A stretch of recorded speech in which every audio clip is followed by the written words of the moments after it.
Alhamdulillah, alhamdulillahilladzi hadana wa kafana wa ja'alana minal muslimin. Asyhadu an la ilaha illallah wahdahu rabbi la syarika lah, wa asyhadu anna Muhammadan abduhu wa rasuluhu alladzi la nabiyya ba'da, amma ba'du. Ma'asyiral muslimin wal muslimat rahimani wa rahimakumullah. Alhamdulillah, sudah hampir 1 bulan setengah ya kita meninggalkan masjid ini untuk berhalaqah zikir, dan nampaknya masih lemas wajah-wajah antum ini, pengaruh puasa kemarin ya. Tapi insyaallah pada malam hari ini kita akan bangkitkan semangat kita. Makanya saya beri tema pada malam hari ini bicara tentang bagaimana kepahlawanan dari Nabi SAW dan para sahabatnya, terutama dalam perang yang sangat besar sekali yang menentukan tegak dan tidaknya agama yang kita yakini hari ini. Sebab kalau seandainya dalam peperangan itu Nabi SAW dan para sahabatnya tidak menang, maka antum tidak duduk di sini, antum tidak mungkin bermajlis di sini. Tapi karena Allah Subhanahu wa taala berkehendak lain, yuriduna an yudfi'u nurallah, ketika orang-orang kafir hendak memadamkan api dan cahaya Allah Subhanahu wa taala, Allah tidak berkehendak. Ketika orang-orang kafir hendak memadamkan cahaya Allah, Allah tidak berkehendak, dan Allah terus menyempurnakan cahayanya. Ma'asyiral muslimin yang dimuliakan Allah Subhanahu wa taala, sebelum saya membahas tentang kisah perang Badar ini, saya akan memulai dengan satu kisah yang menarik dari seorang sahabiah, salah satu bibi daripada Nabi SAW, Atikah bintu Abi Talib bintu Abdul Muttalib. Ma'asyiral muslimin yang dimuliakan Allah Subhanahu wa taala, kita tahu bahwa disebutkan dalam sebuah riwayat yang sahih tentang kisah mimpinya Atikah radhiyallahu anha. Jadi suatu ketika, ikhwah fillah muliakan Allah Subhanahu wa taala, Atikah ini bermimpi dengan mimpi yang sangat aneh sekali. Dalam mimpinya diceritakan, tiba-tiba datang seorang laki-laki menunggang unta dengan badan yang kecapean, keletihan dan compang-camping. Tiba-tiba dia berteriak di atas bukit, memanggil-manggil seluruh orang-orang Quraisy. Laki-laki ini mengatakan, "Infiru ya ahlal ghudur ila masari'ikum fi thalath." Apa katanya? Keluarlah kalian, larilah kalian menuju tempat kehancuran kalian dalam tempo 3 hari ini. Ketika itu Atikah bermimpi dan menceritakan mimpinya kepada saudaranya Abbas bin Abdul Muttalib. Dia mengatakan, "Wahai Abbas, semalam aku bermimpi aneh. Tetapi saya minta syarat kepadamu agar jangan kau ceritakan mimpi ini kepada siapapun. Karena kalau seandainya orang-orang Quraisy tahu, maka jangan-jangan mereka akan menyakiti aku dan keluargaku." Kemudian Abbas pun mengatakan, "Mimpi apa itu?" Maka Atikah mulai menceritakan mimpinya. Kata Atikah radhiyallahu anha, dia mengatakan bahwa dalam mimpiku datang seorang laki-laki dari arah yang jauh datang kepada penduduk Mekah, kemudian berteriak dan mengatakan, infiru ila masari'ikum fi thalath, larilah kalian menuju tempat kehancuran kalian dalam 3 hari ini. Dia menyebutkan 3 kali. Kemudian setelah itu orang ini menunggang unta dan naik ke atas bukit Abi Kubais. Bukit Abi Kubais ini sekarang menjadi istana. Dari Mekah nampak istana raja. Naik dia ke situ. Kemudian di atas bukit dia berteriak lagi dengan teriakan yang sama, wahai penduduk Quraisy, larilah kalian ke tempat kehancuran kalian dalam 3 hari ini. Setelah itu kemudian unta ini menendang batu, kemudian batunya menggelinding ke bawah, sampai di bawah hancur batu ini, dan setiap kepingannya kemudian melesat. Tidak ada satupun rumah dari rumah-rumah Quraisy melainkan lesatan kerikilnya masuk ke dalamnya. Kemudian turun dia. Setelah turun, naik ke atas Ka'bah. Cemana itu unta naik ke atas Ka'bah? Ini kan mimpi. Namanya mimpi bisa saja kan. Kalau kenyataan unta kan gak bisa loncat, apalagi Ka'bah tinggi. Mimpi. Kayak antum mimpi bisa terbang. Kemudian di atas Ka'bah ngomong lagi, infiru ya ahlal ghudur ila masari'ikum fi thalath, larilah kalian wahai orang-orang yang berkhianat, maksudnya orang-orang Quraisy, ke tempat kehancuran kalian dalam 3 hari ini. Abbas ketika mendengar mimpi ini aneh, ada apa ini? Maka Abbas pun mengatakan dan berjanji untuk tidak menghabarkan kepada siapapun. Kemudian suatu ketika Abbas ini berjalan, di tengah jalan berjumpa dengan Utbah bin Rabi', orang yang paling memusuhi Nabi SAW. Kemudian dia mengatakan, ya Utbah, kemari kamu. Ada apa wahai Abbas? Kemari. Aku mendengarkan dari saudariku Atika sebuah mimpi, tapi syaratnya jangan kau ceritakan ya. Ini khusus kamu dan saya saja. Kemudian Utbah ini penasaran, ada apa ini kok rahasia sekali. Kemudian diceritakan mimpi ini oleh Abbas, bagaimana Atika bermimpi ini. Abbas pun pergi. Kemudian Utbah pulang ke rumahnya. Di rumahnya berjumpa dengan anaknya Walid ibn Utbah ibn Rabi'ah. Dia mengatakan, ya Walid, sini. Tadi saya berjumpa dengan Abbas, dia menceritakan mimpi saudarinya, tapi jangan ceritakan kepada siapa-siapa ya. Tuh lihat ya. Akhirnya diceritakan mimpinya itu. Setelah diceritakan, Walid ini keluar. Rupanya berjumpa dengan kawannya yang sedang duduk di Ka'bah. Diceritakan sama, jangan ceritakan kepada siapa-siapa. Akhirnya menyebar. Dari kalimat jangan diceritakan kepada siapa-siapa, justru menyebar. Ini pelajaran ikhwan. Antum kalau punya rahasia, jangan ceritakan kepada orang. Jangan ya. Karena tidak semua orang bisa menyimpan rahasia loh. Orang itu susah untuk menjaga amanah dengar, itu susah. Makanya karena orang itu susah menjaga amanah dengar, maka jangan ceritakan dan diperdengarkan rahasia kita kepada orang lain. Karena itu sudah terbukti di masyarakat, jangan ceritakan ya. Iya katanya kan. Tahu-tahu begitu semua estafet. Semua tahu akhirnya. Tentu karena kisah ini mengancam keamanan Quraisy, Abu Jahal, Fir'aunnya umat ini, dia mendengar. Dia marah kepada siapa? Abbas.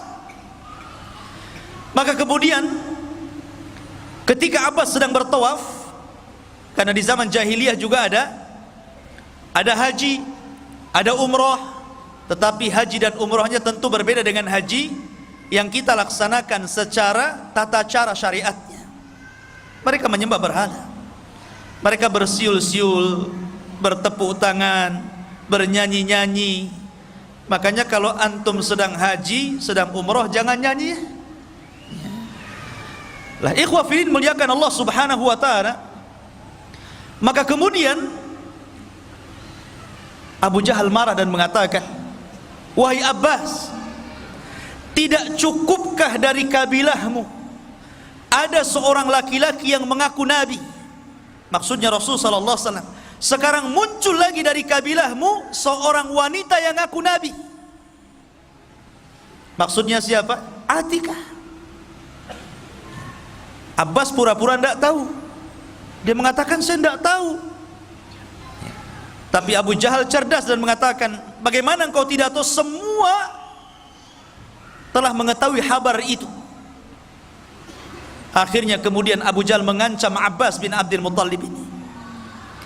Kalau seandainya mimpi itu tidak terjadi dalam 3 hari, artinya bahwa penduduk Quraisy ini tidak ada apa-apa, maka saya akan tulis, dan tulisan itu ku gantung di depan Ka'bah, di mana tidak ada manusia yang paling dusta kecuali dirimu, dan semua orang Arab akan membenci kamu. Maka ancaman Abu Jahal ini menyebar di seluruh orang-orang Quraisy. Pulanglah Abbas. Ketika dia pulang, dia didemo oleh kabilahnya dan mengatakan, kenapa ya Abbas, kau cerita tentang apa? Semua mencela kita di sini. Maka Abbas pun terdiam. Hari pertama tidak terjadi apa-apa. Hari kedua tidak terjadi apa-apa. Hari ketiga, tiba-tiba datang utusan dari Abi Sufyan, namanya Dhamdham, memberitahu kepada penduduk Quraisy bahwa harta dagangan kafilah mereka yang dititipkan kepada Abi Sufyan yang datang dari Syam menuju Mekah dan melewati jalur Madinah akan diserang dan dirampas oleh Muhammad dan pasukannya. Dari sini ikhwah fiddin bermula cerita perang Badar. Ma'asyiral muslimin yang dimuliakan Allah Subhanahu wa taala, perang Badar ini disebut juga dalam Al-Quran sebagai Yaumul Furqan, hari yang membedakan antara hak dan yang batil. Ada juga yang mengatakan bahwa Badar itu disebut Yaumal Taqal Jam'an. Itu dalam Quran, Yaumal Furqan dan Yauma Iltaqal Jam'an. Iltaqa itu artinya berjumpa, Jam'an itu 2 pasukan besar. Dan disebut Badar, ada yang mengatakan karena Badar itu diambil dari nama orang, Badar Al-Kinani. Ada juga yang mengatakan Badar itu sebuah sumur yang terletak di gurun pasir yang disebut dengan tempat peperangannya, akhirnya dinisbatkan kepada sumur Badar itu. Maka perangnya disebut perang Badar. Ada juga yang mengatakan karena daerah Badar itu dia seperti sumur melingkar, makanya kemudian disebut Badar, dan perangnya disebut perang Badar. Perang Badar ini ikhwan terjadi pada tanggal 17 bulan Ramadan. Subhanallah, bulan yang penuh berkah, bulan yang dibukakan pintu-pintu sorga, bulan yang ditutup seluruh pintu neraka, dan bulan yang setan-setan diikat di situ. Bulan yang penuh berkah. Dan dalam sejarah ada beberapa peperangan yang terjadi di bulan Ramadan. Yang pertama perang Badar, kemudian Fathu Mekah, termasuk juga perang Qadisiyah, pembebasan Baitul Maqdis di zaman Umar ibn Khattab. Kemudian perang Tatar, dan semua peperangan yang terjadi di bulan Ramadan Allah menangkan. Ma'asyiral muslimin, perang Badar ini berbeda dengan perang-perang yang lainnya. Kenapa? Karena perang Badar ini sebenarnya tidak ada tujuan perang sama sekali. Nabi tidak ada tujuan perang. Makanya Nabi tidak mencela orang-orang yang tidak ikut dalam peperangan. Nabi itu ketika keluar ke Badar hanya menganjurkan orang-orang yang hadir saja untuk berangkat. Adapun orang yang bekerja di ladang-ladang mereka atau sedang safar, mereka tidak diwajibkan untuk ikut dalam peperangan. Karena memang tujuannya bukan perang. Tujuannya hanya untuk merampas kafilah dagangnya Abi Sufyan yang datang dari Syam menuju Mekah. Itu saja. Kenapa Nabi SAW ingin merampas itu? Ingin merampok apa yang ada pada Abi Sufyan? Karena Nabi ingin mengambil haknya kembali. Dahulu Nabi SAW ketika berdakwah di kota Mekah, apa yang terjadi? Dimusuhi, diancam, bahkan hendak dibunuh. Para sahabatnya disiksa, bahkan sahabat juga ada yang dibunuh seperti keluarga Ammar bin Yasir. Maka ketika itulah Allah mengizinkan mereka hijrah. Ketika hijrah, mereka tidak membawa kecuali sehelai baju di badannya. Orang-orang Quraisy merampas harta mereka, merampas rumah mereka, merampas kebun mereka, merampas bisnis mereka. Maka Nabi ingin mengambil haknya kembali. Maka Nabi SAW tidak banyak membawa orang, hanya 314 orang saja. Persis seperti tentara Talut ketika melawan Jalut, persis jumlahnya. Dan perang Talut ketika melawan Jalut pun terjadi di bulan Ramadan, dan jumlahnya sama itu ya. Jumlah tentara Talut 314, jumlah tentara Rasul yang ke Badar sama 314 orang, dengan 2 kuda, hanya 2 kuda saja dan 3 unta. Itu pun untanya gantian tuh.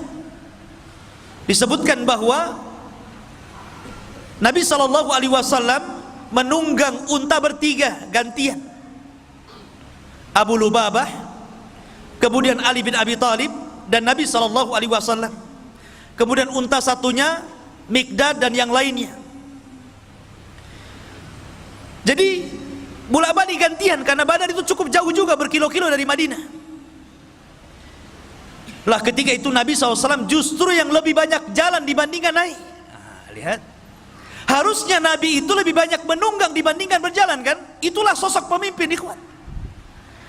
Ketika itu Ali dan Abu Lubabah malu, masa Nabi jalan kaki, saya naik unta. Maka kata Ali radhiyallahu an, ya Rasulullah, lebih baik Anda saja yang naik, kami yang berjalan. Maka Rasul mengatakan, ya Ali, kalian tidak lebih kaya pahala dibandingkan diriku, dan kalian tidak lebih kuat fisiknya dibandingkan diriku. Sudah, naik saja. Ma'asyiral muslimin yang dimuliakan Allah Subhanahu wa ta'ala. Maka ketika Nabi SAW bergerak, kemudian mengutus orang untuk memeriksa kafilah itu tentang benar dan tidaknya, akhirnya Rasul mendapatkan kepastian bahwa kafilah Abu Sufyan telah bergerak dari Syam. Abu Sufyan ini tidak bodoh, orang cerdas ya. Ketika dia mendengar isu bahwa dia akan diserang oleh Rasul dan pasukannya, dia pun mengutus orang untuk mengecek ke Badar. Tidak puas, dia cek sendiri. Sampai di Badar gak ada orang, kecuali orang-orang yang memang tinggal di situ, beberapa orang saja. Kata Abu Sufyan kepada orang-orang yang tinggal di Badar, ada nggak pergerakan atau orang-orang ramai yang menuju ke sini? Orang situ tidak tahu.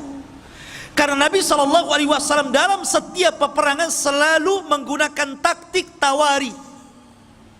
Tawari itu artinya, pamannya nih, dari sini ke Batam Center harusnya melewati jalan yang harusnya dilalui jalan besar, tapi dia mungkin belok ke Bengkong dulu sana. Itu namanya tawari. Setiap peperangan Rasul seperti itu, kecuali 2 peperangan. Pertama perang Badar, yang kedua perang Tabuk. Itu betul-betul dilalui dalam jalan aslinya. Kenapa Nabi di perang Badar tidak tawari? Karena Allah sudah menjanjikan kemenangan. Allah sudah turunkan ayat menjanjikan kemenangan dan akan mengutus para malaikat untuk menolong Rasul. Makanya Rasul gagah berani berjalan. La ma'asyiral muslimin. Jadi Abu Sufyan ini mencari-cari, rupanya tidak ada pergerakan di situ.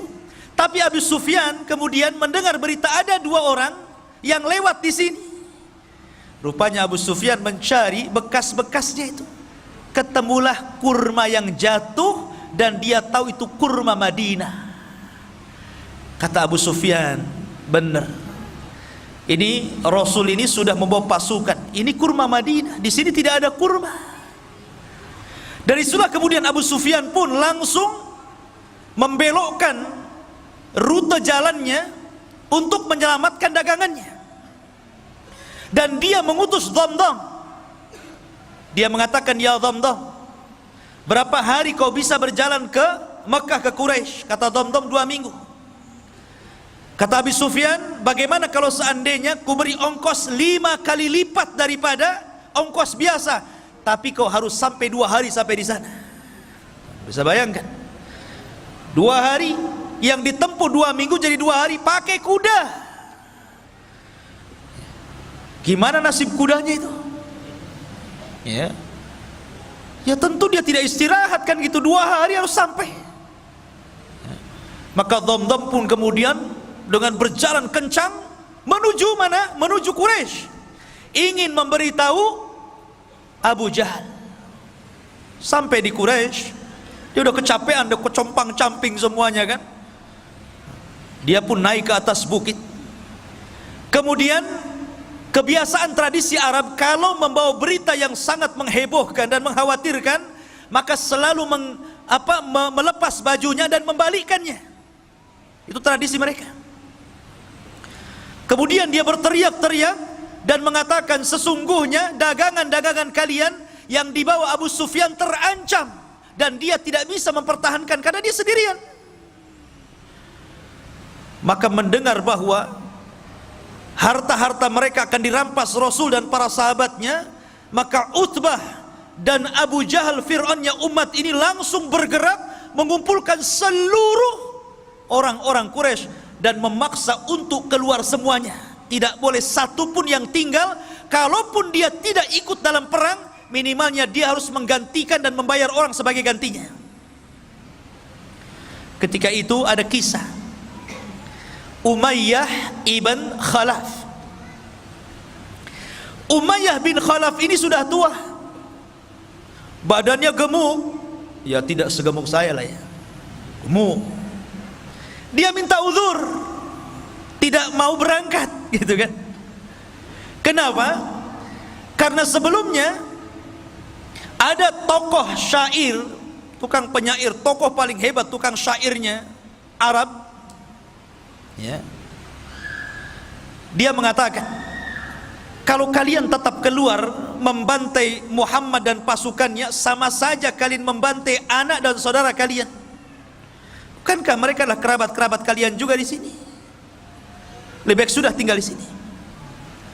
Tapi Abu Jahal mengatakan tidak. Kita akan berangkat. Kita akan bunuh Muhammad dan pasukannya. Setelah itu kita akan bernyanyi, kita akan minum khamar, dan kita akan rayakan kemenangannya. Dan tidak ada yang bisa untuk menakut-nakuti Arab setelah ini.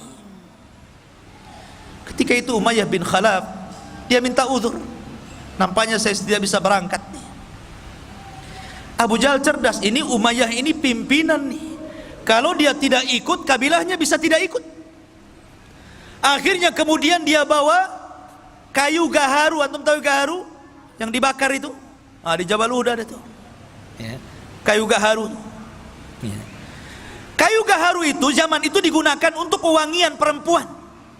Jadi kalau perempuan mau kawin, biasanya diletakkan kayu dibakar, kemudian bajunya itu dikebas-kebaskan biar wangi. Kayu gaharu itu artinya itu untuk perempuan. Abu Jahal membawa kayu gaharu diletakkan di depan Umayyah bin Khalaf. Kata Umayyah, ngapain kamu bawa gaharu ke sini? Ya, karena engkau perempuan, katanya. Kalau engkau laki-laki, engkau akan ikut perang. Oh, lihat cerdas. Ya. Akhirnya kemudian bangkit keberaniannya. Kenapa Umayyah itu takut berperang? Karena dia pernah mendengar ramalan dari siapa? Dari kawannya, Sa'd bin Mu'adz. Sa'd bin Mu'adz ini pemimpin Ansar. Dan dia berkawan dengan Umayyah di masa jahiliyah. Dan di masa Islam pun tetap baik. Jadi ketika Sa'd ibn Mu'adz ini umroh, ingin tawaf gitu kan di Ka'bah, dan dia sudah masuk Islam, Umayyah bin Khalaf ini siap menjamin keamanannya. Karena dia tahu siapa ini pembesar orang-orang Ansar, orang-orang Madinah, orang-orang Yathrib. Tapi kemudian ketika ketemu dengan Abu Jahal, tidak suka Abu Jahal, kemudian mengancam untuk membunuhnya. Tapi Sa'ad Ibnu Mu'adz ini mengancam balik Abu Jahal, kalau engkau ingin membunuhku wahai Abu Jahal, ingat, seluruh orang-orang yang berniaga dari Mekah ke Syam rutenya lewat jalur rute jalanku. Akan kusuruh anak buahmu membantai kamu dan orang-orang yang berdagang ke Syam. Ketika itulah, karena Umayyah tidak membelanya, dia mengatakan, ingat wahai Umayyah, aku pernah mendengar Nabi SAW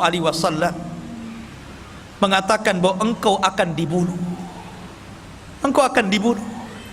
Disitulah dia terkenang dengan ramalan Sa'd bin Mu'adz, makanya dia nggak mau berangkat. Karena dia tahu bahwa tidak mungkin Sa'd ini bicara sembarangan. Tapi cerdas lagi Abu Jahal, biar dia mau perang dibuat kayak gitu kan. Kamu ini perempuan, bukan laki-laki. Kalau laki-laki berangkat jihad.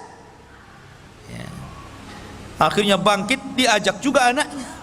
Semuanya keluar kecuali kabilah Bani Adi dan Abu Lahab. Abu Lahab tidak keluar. Dan dia menggantikan orang dan membayarnya untuk keluar. Karena itu syaratnya, kalau tidak ikut perang harus ganti orang dan bayar. Keluar semuanya ikhwan, jumlahnya 1000 lebih. Berangkat mereka. Lah Nabi SAW, ikhwafidin muliakan Allah subhanahu wa ta'ala, di sisi lain, maka Nabi SAW kemudian mendengar ada pasukan besar yang digerakkan oleh para pembesar Quraisy, sementara Rasul ini gak ada persiapan, bukan mau perang kok. Mereka hanya untuk menghadang kafilah Abu Sufyan, sehingga peralatan perang juga ala kadarnya, persiapan juga ala kadarnya, tidak punya pengalaman perang. Makanya Nabi SAW bermusyawarah ketika itu, karena ini urusannya orang-orang muhajirin, bukan orang-orang Ansar. Ini kan urusannya orang muhajirin, orang Ansar nggak terlibat di sini. Nabi itu kan ingin mengambil hak orang-orang muhajirin, orang Ansar nggak ada urusan di sini. Tapi orang Ansar itu solidaritasnya luar biasa, ukhuwahnya luar biasa. Makanya dia mengirim pasukan jauh lebih besar dibandingkan muhajirin. Muhajirin 80 orang saja, lebihnya orang Ansar dari 314 itu. Luar biasa. Kalau dalam tentara itu jiwa korsanya itu loh, nggak mau tuh, tolong juga. Maka Rasul mengatakan kepada orang-orang Ansar, wahai orang-orang Ansar, ini perkara muhajirin, tapi musuh di depan kita ini macam mana? Seolah-olah Rasul SAW mengisyaratkan agar mereka ikut bergabung. Ketika itulah pemimpin Ansar tegak, namanya Sa'd bin Mu'adz, yang ketika kematiannya arsy Allah guncang, 70.000 malaikat turun. Dia bangkit dan mengatakan, ya Rasulullah, perintahkan sesukamu, kami akan melakukan apapun kehendakmu. Oh, senang Rasul, ada dukungan orang-orang Ansar. Dari sini Nabi SAW masih khawatir, bagaimanapun manusiawi ikhwan, Rasul itu bukan malaikat. Kalau Rasul malaikat susah antum niru dia. Malaikat nggak kawin, antum pengen kawin. Malaikat nggak punya anak, antum punya anak. Malaikat nggak makan, antum 3 piring 4 piring sehari. Malaikat tidak kencing, tidak berak. Malaikat itu berbeda dengan makhluk. Makanya Rasul itu manusia. Jadi ada sisi kemanusiaannya. Rasa takut itu wajar. Takut kalah. Karena melihat bahwa pasukan orang Quraisy itu besar dan pasukan dia sedikit. Ya. Maka Nabi SAW berdoa tengah malam. Kemudian dia menagih seolah-olah menagih janji Allah Subhanahu wa ta'ala. Allahumma wa'daka alladhi wa'adtani ya Rabb. Mana janjimu yang kau janjikan kepada aku? Terus Nabi SAW seperti anak kecil meminta kepada orang tuanya. Mulihi fid du'a, mengeluh, merengek kepada Allah Subhanahu wa ta'ala akan janji yang Allah janjikan kepadanya. Sampai saking khusyuknya Rasul berdoa dan menangis, ridanya terbang, diambil Abu Bakar dan mengatakan, yakfika ya Rasulullah, cukup Rasul, cukup sudah. Maka Rasul mengatakan, Allahumma intahlik hadhil isabah falan tu'bad abada. Ya Rabb, kalau kau hancurkan kelompok yang sedikit ini, maka engkau tidak akan ada yang menyembah lagi di permukaan bumi. Dari sini menunjukkan bahwa Perang Badar itu penentu antara hak dan yang batil, penentu berjalannya agama atau tidak. Makanya saya katakan di awal, kalaulah Allah tidak memenangkan dalam Perang Badar, antum tidak mungkin ada di sini. Dan tidak mungkin antum beragama Islam. Mungkin antum sudah para penyembah berhala seperti orang-orang Quraisy. Ya kan? Masyarul muslimin yang dimuliakan Allah Subhanahu wa taala. Dari situlah kemudian Nabi SAW diwahyukan dan dijanjikan dengan apa?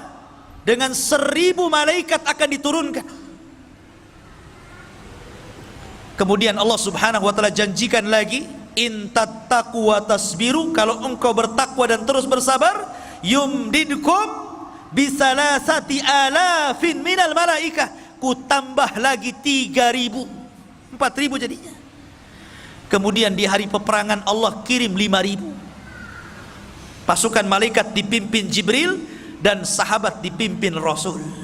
Coba kalau peperangan ini para sahabat dipimpin Nabi sementara malaikat dipimpin Jibril, siapa yang bisa mengalahkan perang ini?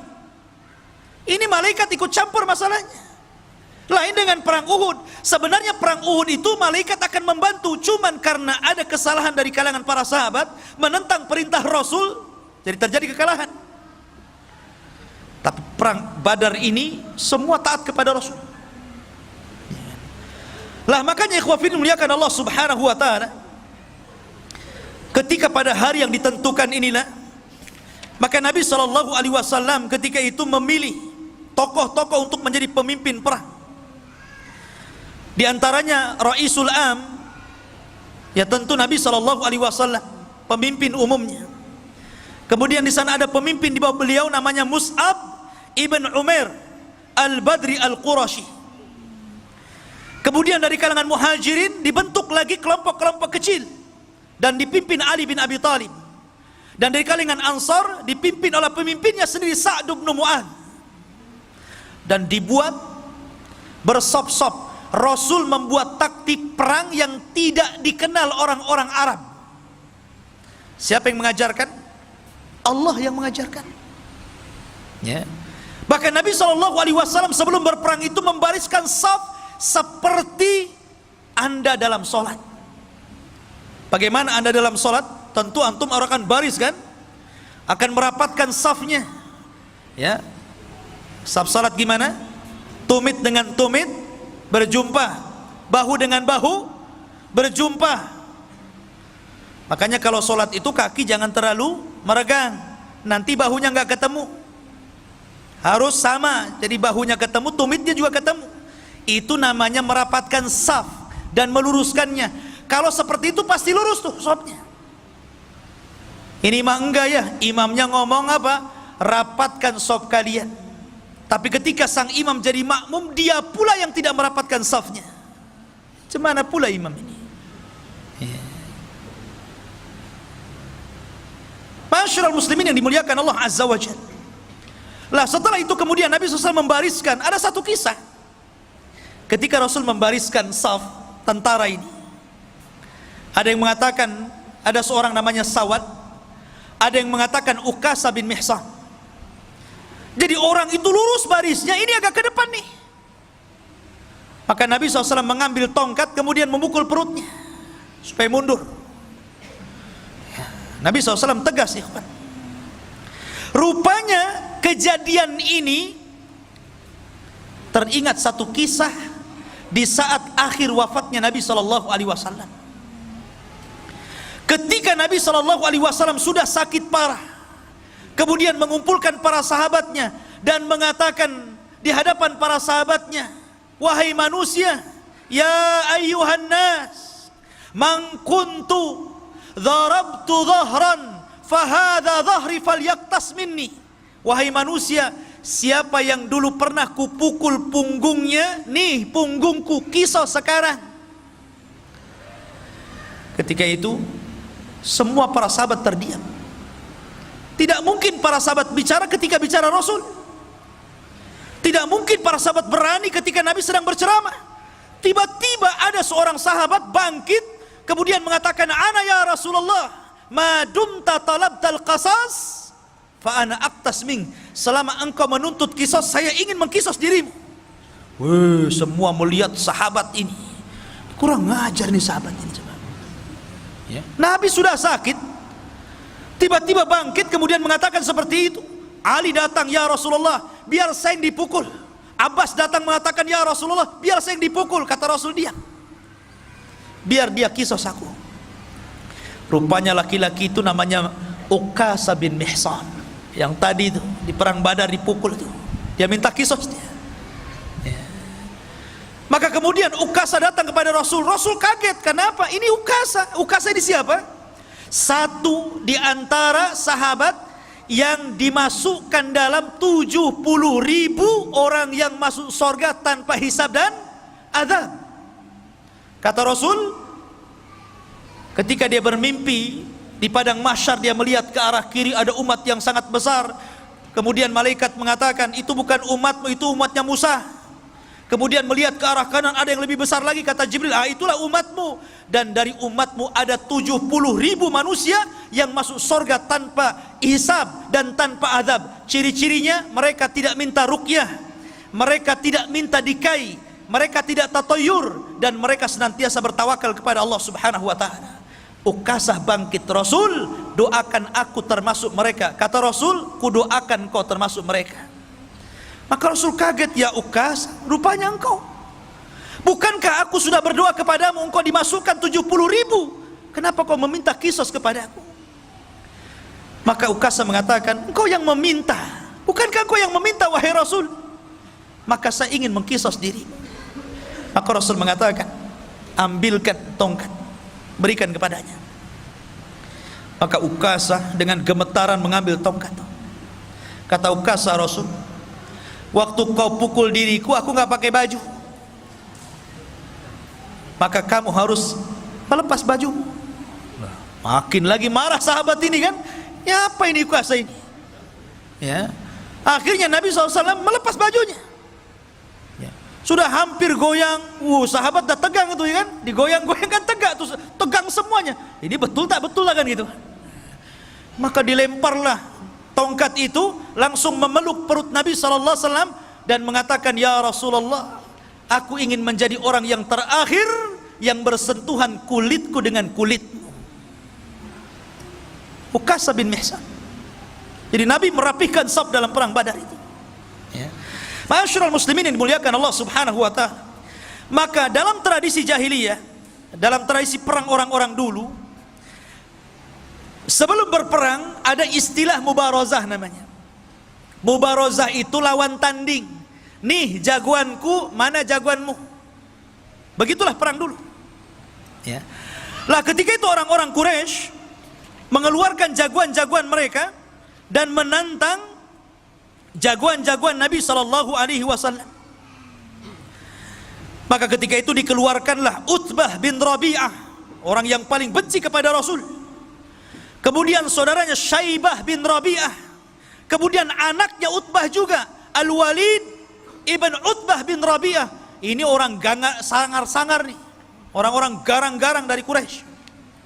Mereka orang-orang yang paling jahat.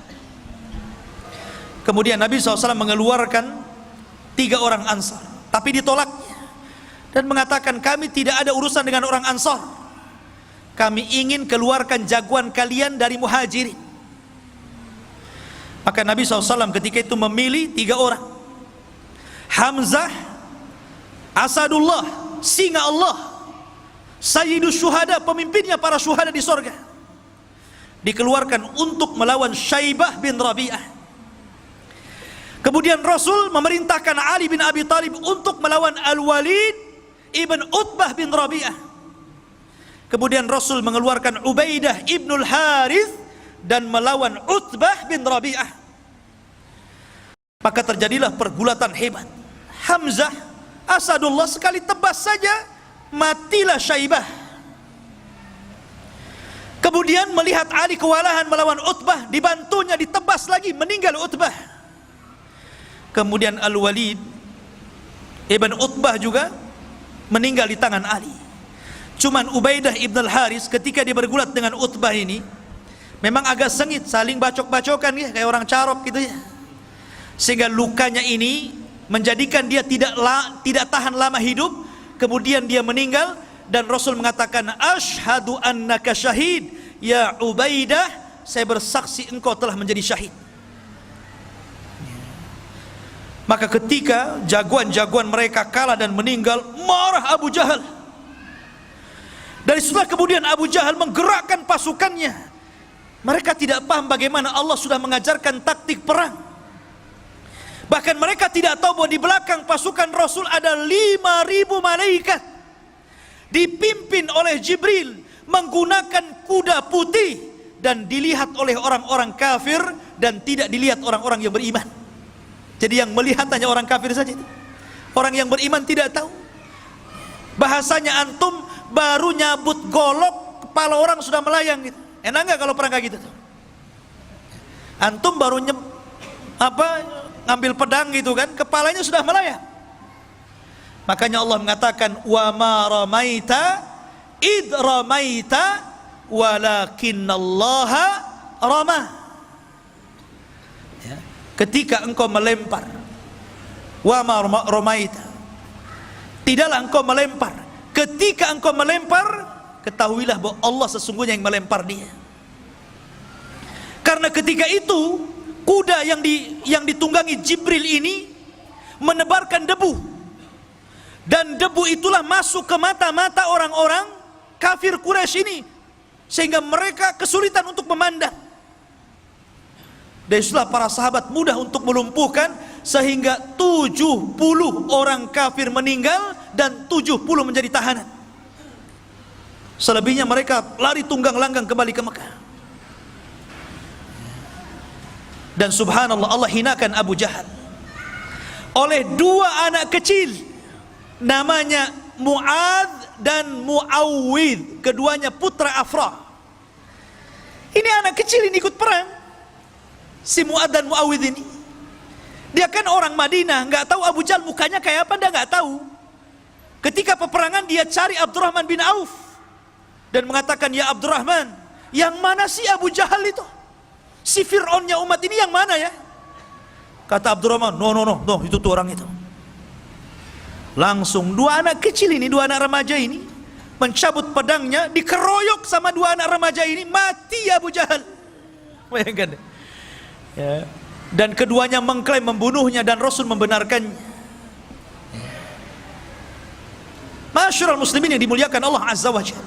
Adapun yang lainnya kena tahanan. Dan seluruh orang-orang yang pernah didoakan Rasul kehancuran mereka terbukti di perang Badar.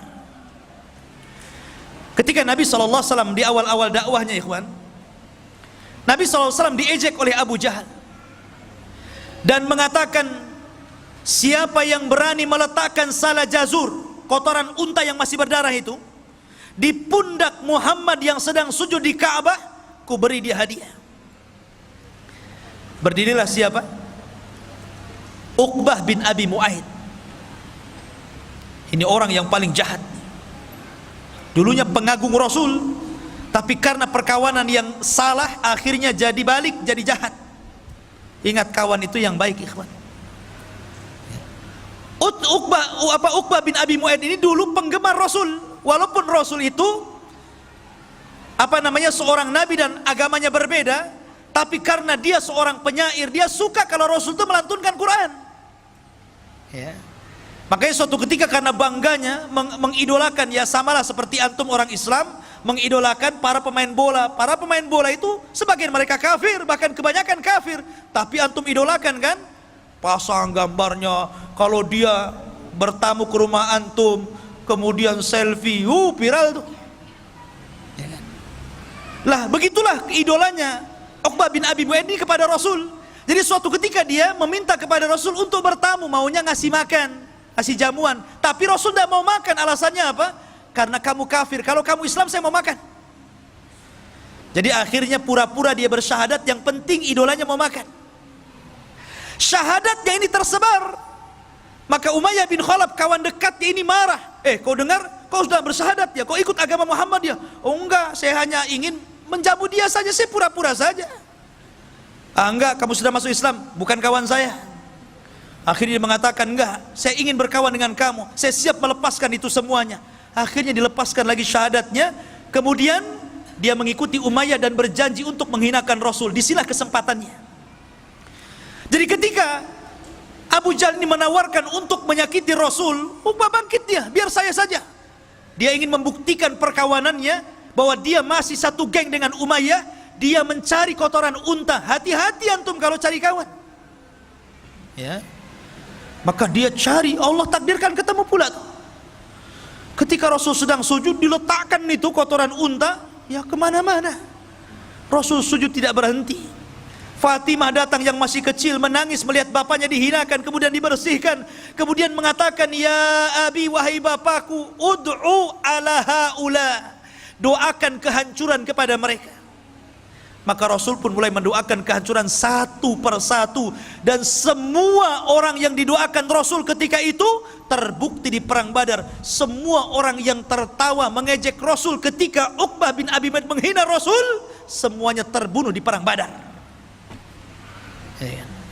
Ma'asyiral muslimin yang dimuliakan Allah Subhanahu wa taala. Lah ketika itu Nabi SAW dan para sahabatnya berhasil mengalahkan dan memukul mundur orang-orang kafir Quraisy. Ma'asyiral muslimin yang dimuliakan Allah Subhanahu wa taala. Ada satu kisah yang menarik. Kita tahu bahwa salah satu paman Rasul namanya Abbas. Abbas ini sebenarnya ada yang mengatakan dia sudah masuk Islam, cuman disembunyikan keislamannya, tapi masih tinggal di Mekah karena dia melihat keluarganya ada di situ. Ada yang mengatakan dia tidak masuk Islam, tetapi walaupun demikian dia menganggap Rasul adalah kerabatnya, keluarganya, tidak mungkin dia memerangi. Tapi karena dipaksa oleh orang-orang Quraisy, akhirnya berangkat juga dia. Nabi SAW ketika itu mewanti-wanti kepada para sahabatnya, kalian kalau dalam peperangan berjumpa dengan pamanku Abbas, jangan kalian bunuh. Abu Hudzaifah ketika itu tidak terima dan mengatakan, ya Rasulullah, mereka akan membunuh anak-anak kita, mereka akan membunuh saudara-saudara kita dan keluarga kita. Kenapa kita tidak boleh membunuh Abbas? Maka Umar bin Khattab radhiyallahu anhu marah, karena Abu Hudzaifah ini tidak mendengar apa yang diperintahkan Rasul. Apa kata Umar? Ya Rasulullah, da'ni adrib unuqa fa innahu munafik. Rasul, sebelum perang ku tebas saja lehernya Abu Hudzaifah, dia munafik dia. Ya. Maunya Umar itu kalau Rasul yang perintahkan sami'na wa ata'na. Itulah para sahabat. Begitulah para sahabat. Makanya ketika itu para sahabat Rasul ketika hendak bergerak ke perang Badar, mereka mengatakan, ya Rasulullah, jangan samakan kami dengan Bani Israel yang mengatakan kepada Musa, idhab anta wa rabbuka faqatila, berangkat engkau dengan Tuhanmu berperang berdua saja, jangan ikutkan kami. Kami tidak seperti itu. Kalau engkau mengatakan berperang, maka kami siap berperang. Itulah para sahabat. Maka ketika itu dari 70 tawanan kan 70 mati, dan dari kalangan orang-orang kaum muslimin tidak banyak, kurang dari 10 orang saja yang meninggal dunia, yang syahid. Tapi dari kalangan orang-orang Quraisy 70 meninggal dan 70 menjadi tawanan. Lah tawanan ini salah satunya yang ditawan siapa? Abbas. Ini kena tawan nih. Ketika itu orang Ansor mengaku dan mengatakan, ya Rasulullah, aku yang menawannya. Kata Abbas, diam kau bodoh. Bukan kamu yang menawan. Yang menawanku adalah seorang laki-laki yang berpenampilan aneh, pakai kuda putih, kemudian pakaiannya putih. Maka Rasul mengatakan, ya Abbas, itulah malaikat. Yang menawanmu adalah malaikat. Lah ma'asyiral muslimin yang dimuliakan Allah Azza wa Jalla, akhirnya kemudian Abbas ini dirantai, sebagai tawanan dirantai. Tidak boleh lepas lagi. Nanti kabur dia kalau nggak dirantai. Ya, yang dijeruji saja bisa manjat, apalagi di rantai saja kan. Abbas ini karena kesakitan, karena namanya dirantai gitu kan, kesakitan. Jadi tengah malam dia, namanya orang kesakitan pasti akan yasruh. Ya, pasti akan mengeluarkan suara sakit, aduh gitu kan. Lah Rasul ini mendengar suara aduhnya Abbas bin Abdul Muttalib, namanya pamannya sendiri dan sudah dianggap keluarga paling dekat, paman yang dicintainya. Dia tidak tahan dengan suara yang keluar dari lisan Abbas yang kesakitan itu, sehingga dia tidak tidur sama sekali.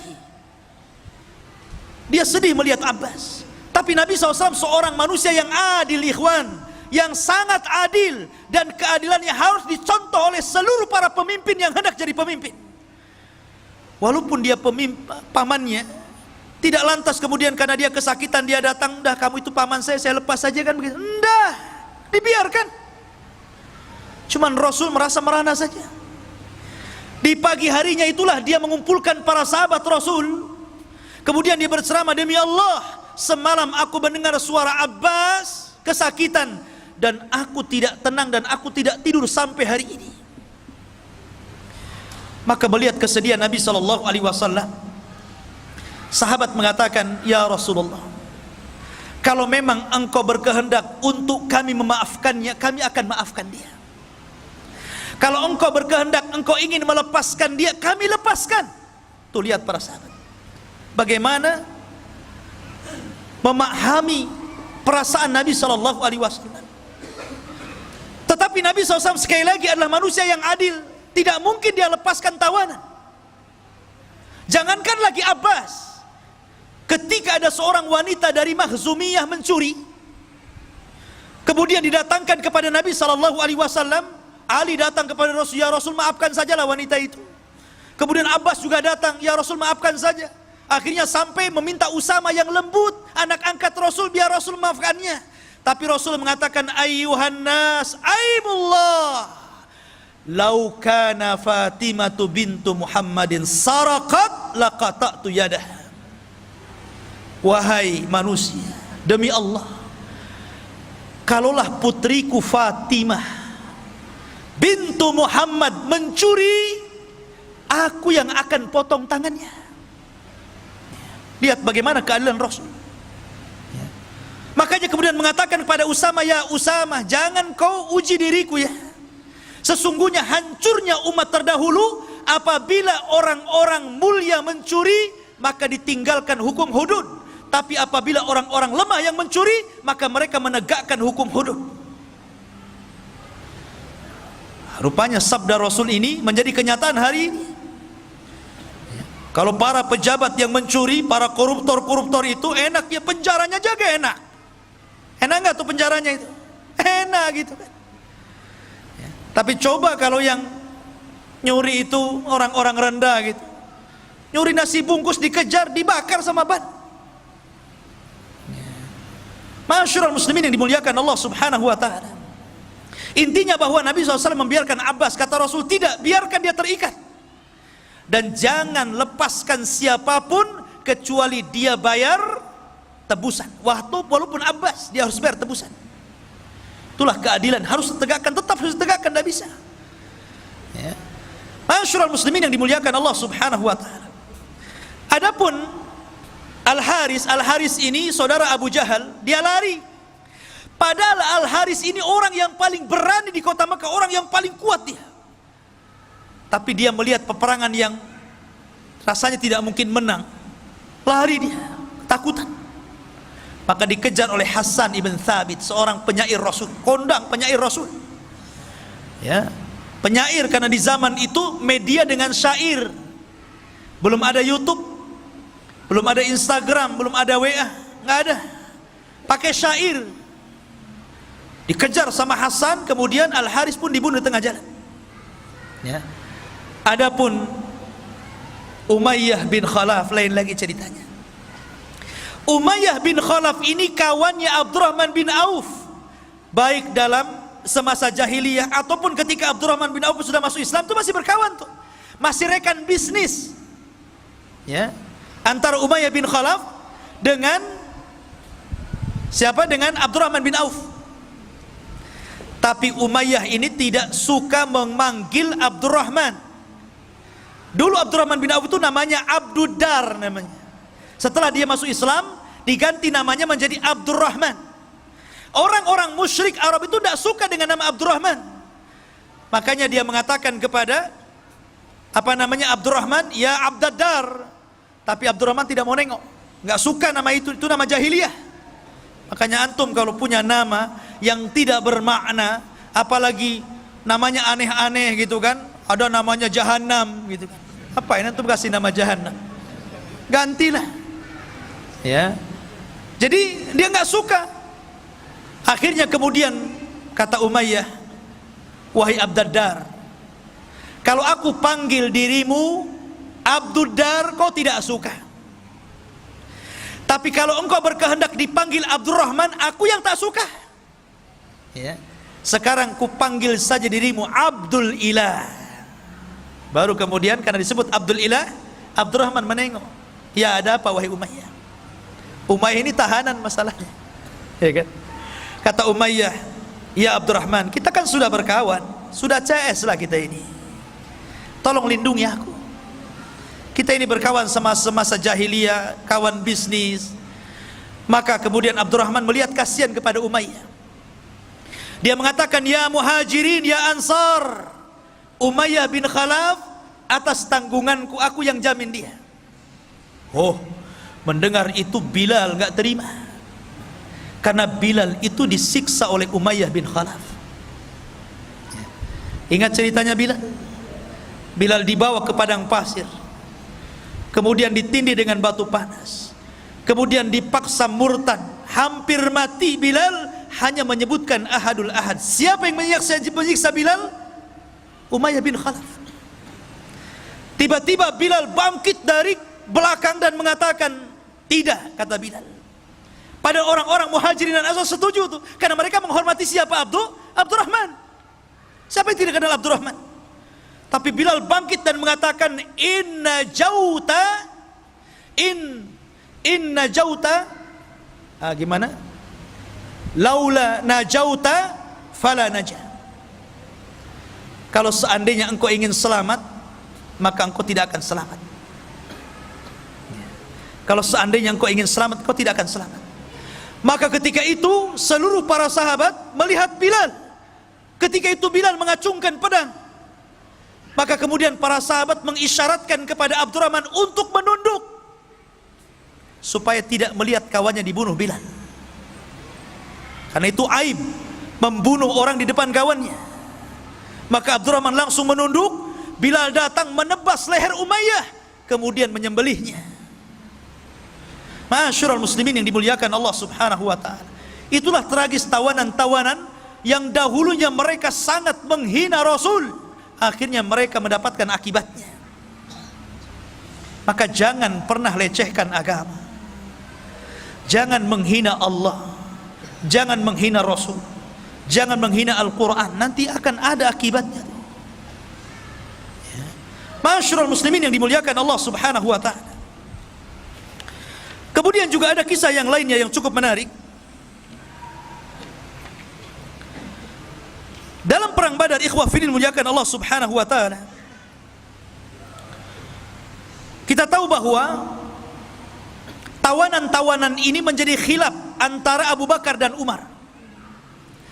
Kata Abu Bakar, ya Rasulullah, mereka itu kerabat kita, masih saudara kita, Bagaimana kalau seandainya yang mampu bayar kita lepaskan, yang nggak mampu maafkan saja? Kata Umar, tidak. Mereka musuh Allah dan Rasulnya, mereka harus dibunuh. Lihat, Nabi ini cenderung kepada pendapatnya Abu Bakar, karena Rasul itu rahim. Makanya Rasul dan Abu Bakar itu selalu klop. Maksudnya perasaannya itu halus. Lain dengan Umar. Ya, orang itu kan begitu ya, ada yang lembut, ada yang kasar. Ya, nah memang Nabi Adam juga diciptakan dari benda tanah-tanah yang halus, yang keras. Makanya ada yang halus, ada yang keras kepala, kan begitu. Ya.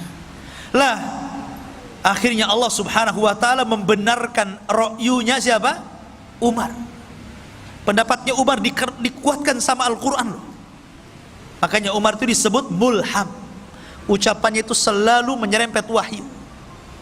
Makanya Rasul kalau mengatakan, kalaulah ada nabi sepeninggalku, Umarlah orangnya. Dia puji tuh. Ya kan? Maka kemudian turunlah ayat, maka nabi ayyakuna lahu asra hatta yudkhina fil ar turiduna aradal hayatid dunya.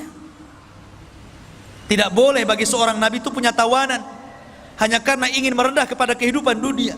Dibenarkan itu ucapan Umar. Dari sinilah kemudian Nabi SAW membuat keputusan tentang tawanan itu menjadi 3. Sebagian mereka yang membahayakan dibunuh, sebagian mereka yang bisa ditebus supaya membiayai uangnya bagi kaum muslimin, tebus.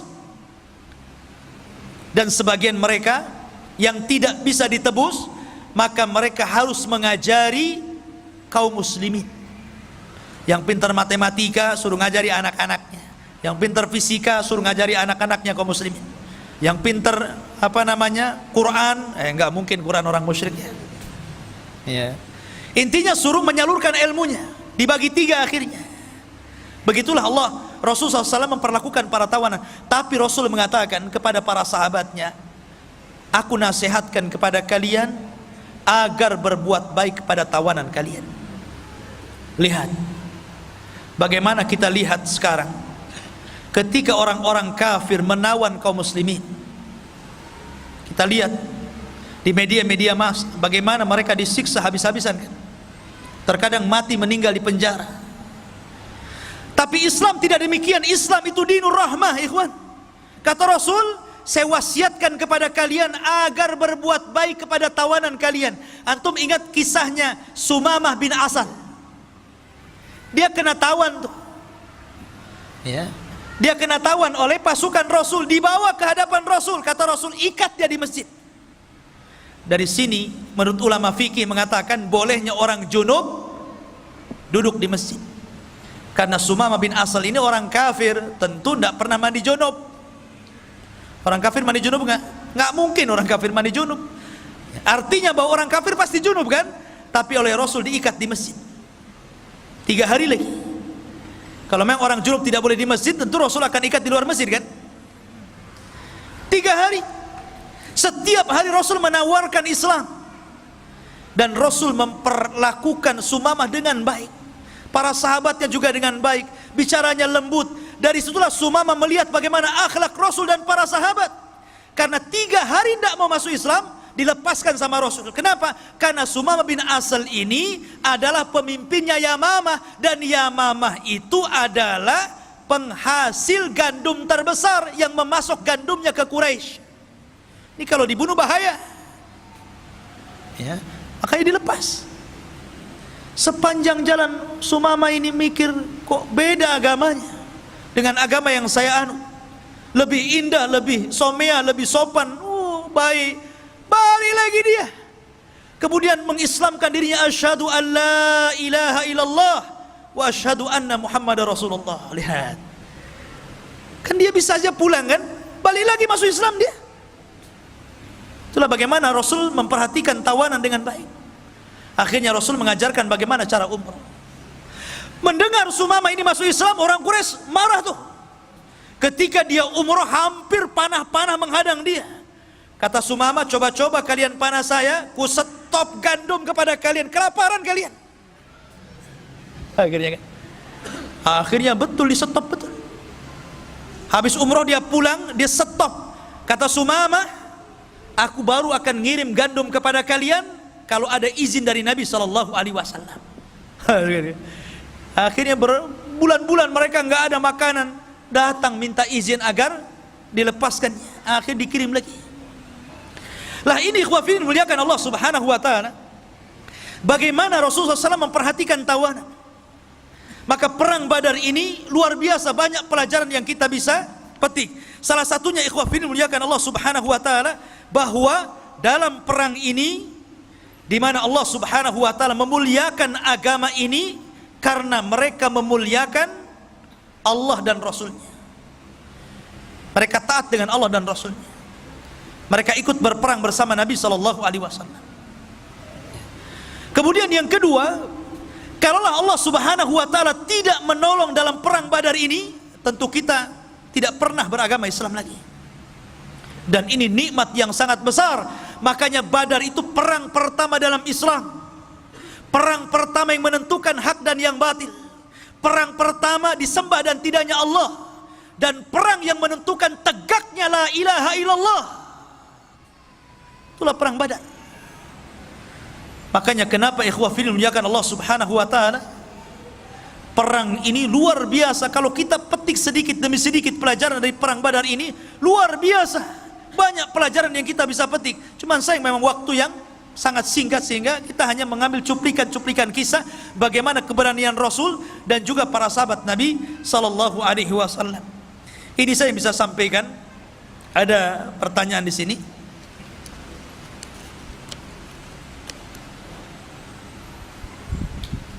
Assalamualaikum Ustaz. Barakallahu fiik wa iyyak. Bagaimana cara Allah menjaga riwayat yang sampai saat ini sedangkan waktu sudah berjalan sangat lama? Semenjak Rasul wafat, banyak kisah-kisah yang Ustaz sampaikan sampai dengan detail ini. Apakah tidak ada kesalahan dalam kisah-kisah tersebut? Gimana proses penyampaian riwayat kisah yang Ustaz sampaikan kepada kami? Soalnya Anda pernah dengar kisah yang agak berbeda tentang orang yang minta kisos kepada Nabi sallallahu alaihi wasallam. Ya. Ya. Boleh. Iya. Bismillah, alhamdulillah.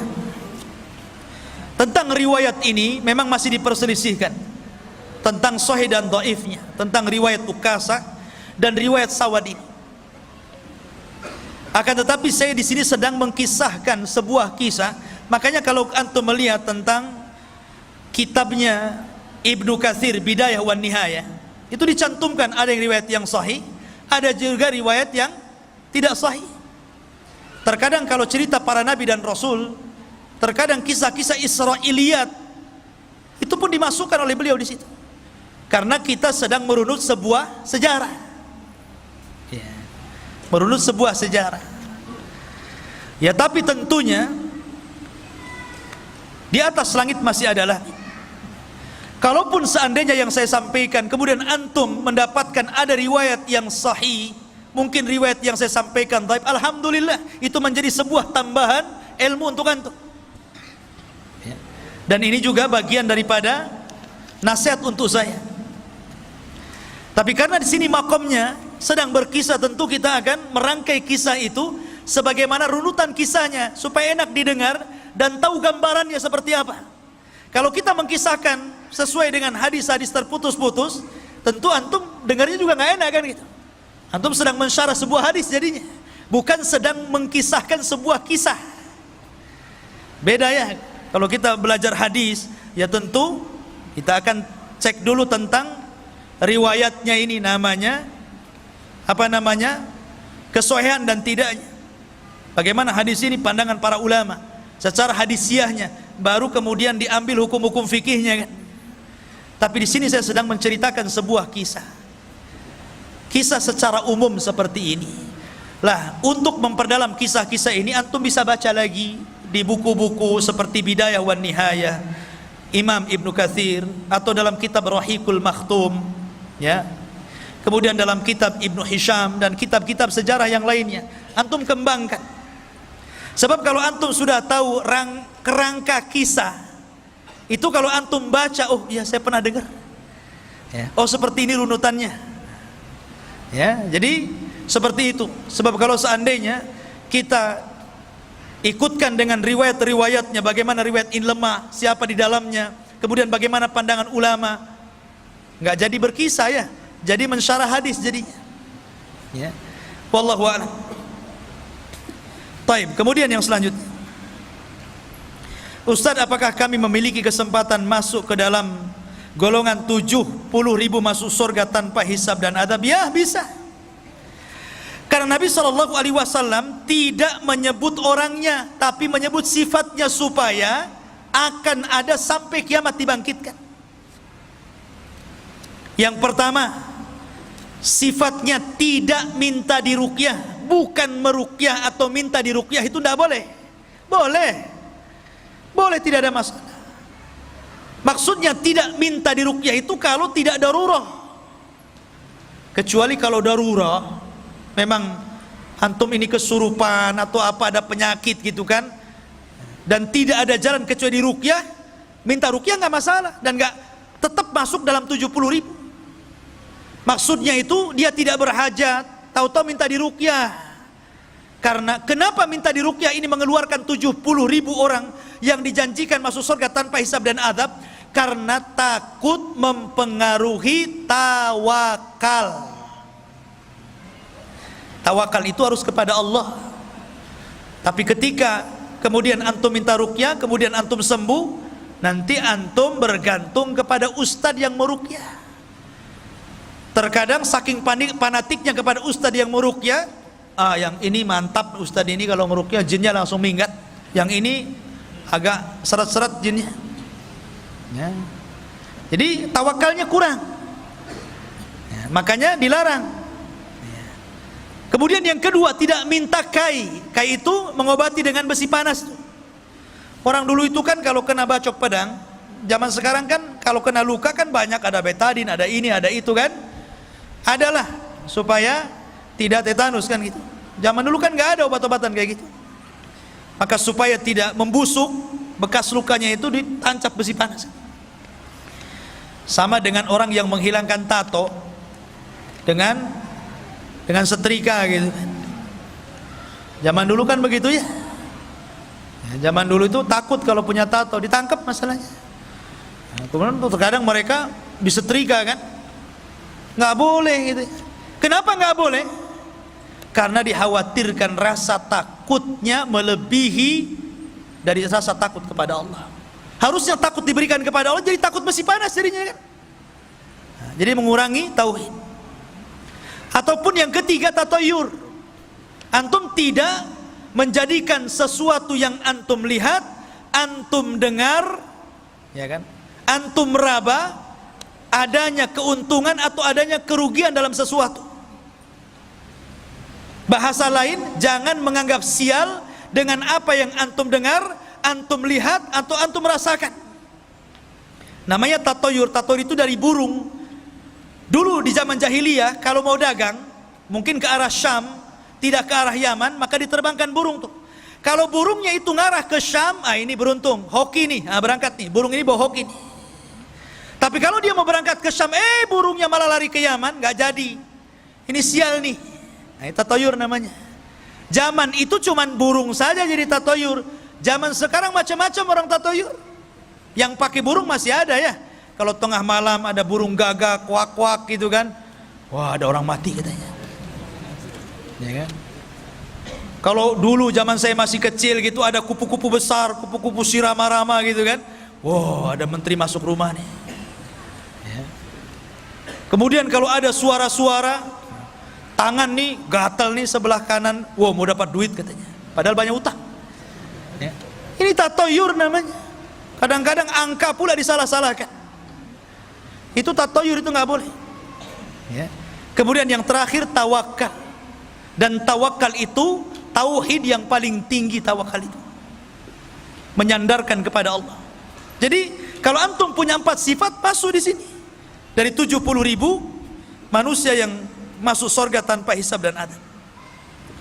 Kemudian pertanyaan ketiga, Assalamualaikum Ustaz. Waalaikumsalam. Mengapa tawaran perang Badar tidak dijanjikan budak oleh Rasul.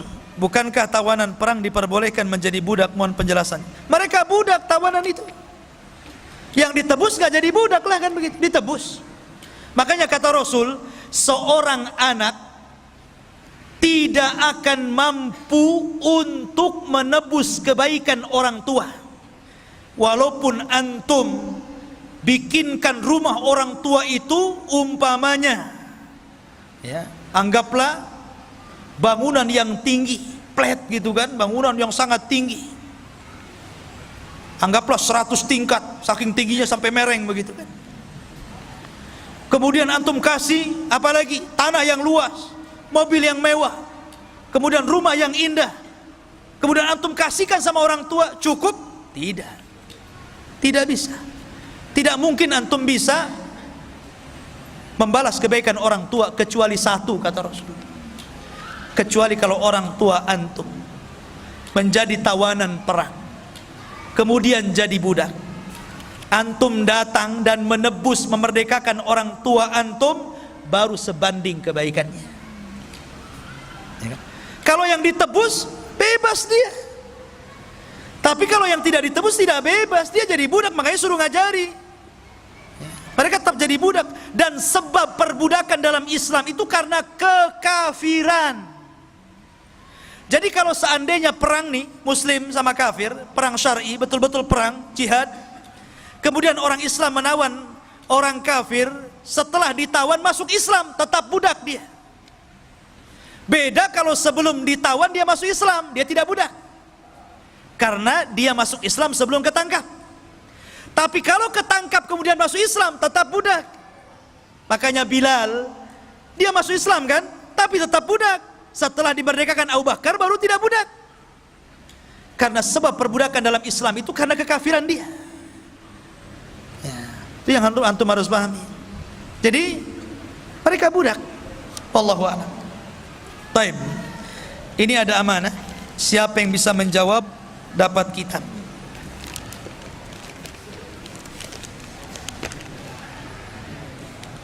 Dapat Al-Quran, Masya Allah.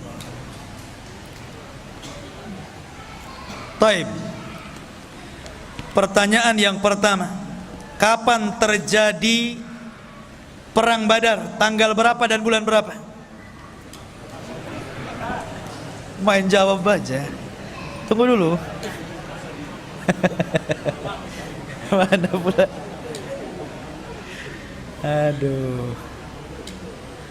Yang paling tinggi ngacungnya antum. Antum ya. 17 Ramadan, bukan 17 Agustus kan? Alhamdulillah. Fadhal, dapat Quran antum. Fadhal. Masya Allah. Iya.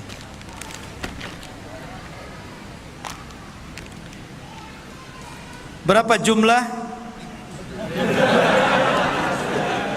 Tunggu dulu antum. Berapa jumlah apa? Pertanyaan belum selesai udah dijawab. Hebat antum menebak ya. Taib. Berapa jumlah pasukan dari kaum muslimin dalam perang Badar dan pasukan orang-orang kafir?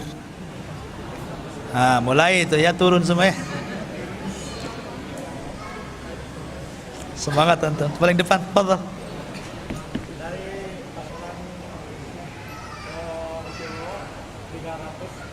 Ahsan.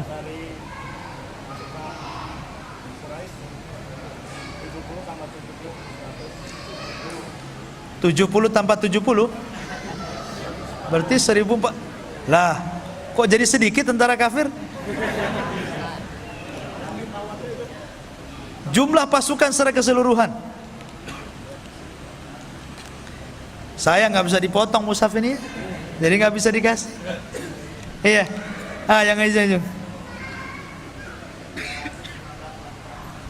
300 1000. Alhamdulillah, jazakallah khairan.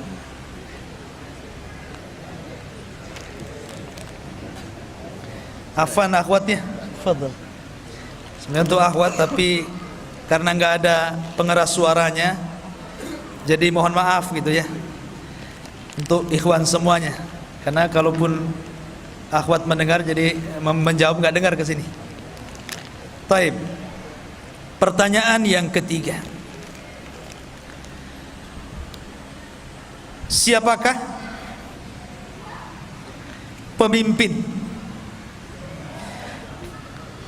Sebutkan pemimpin atau tokoh-tokoh Quraisy dalam perang Badar dan tokoh-tokoh Muslim dalam perang Badar juga. Sebutkan tiga-tiga sajalah.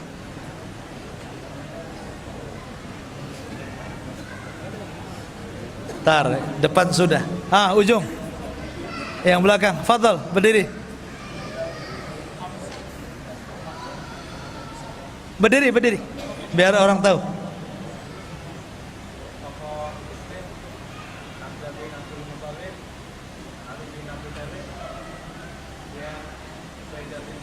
Ahsan. Tokoh kafir?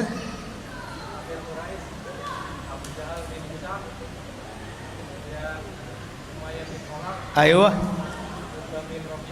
Ahsan, Masya Allah. Fadal. Kuat hafalan antum.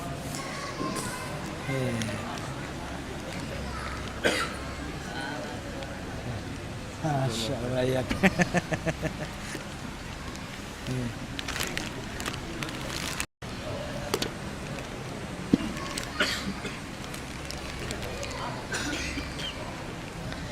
Taib.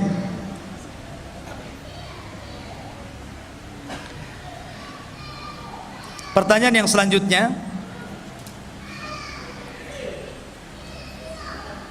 tentang salah satu wanita yang bermimpi akan kekalahan orang-orang kafir Quraisy di Badar. Siapa namanya?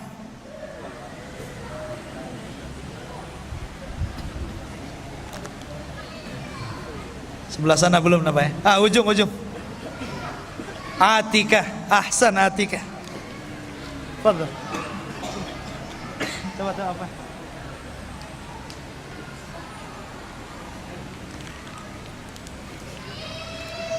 Yang itu. Masya Allah, zaklar. Taib, yang terakhir.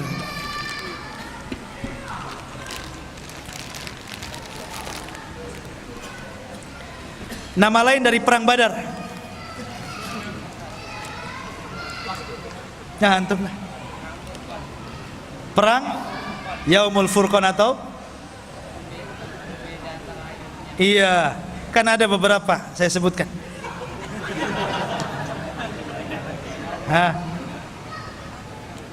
Sampingnya. Yaumul Taqal Jam'an, kemudian Yaumul Furqan. Ahsan. Yaumul Furqan, Yaumul Taqal Jam'an dan perang Badar. Fadhal.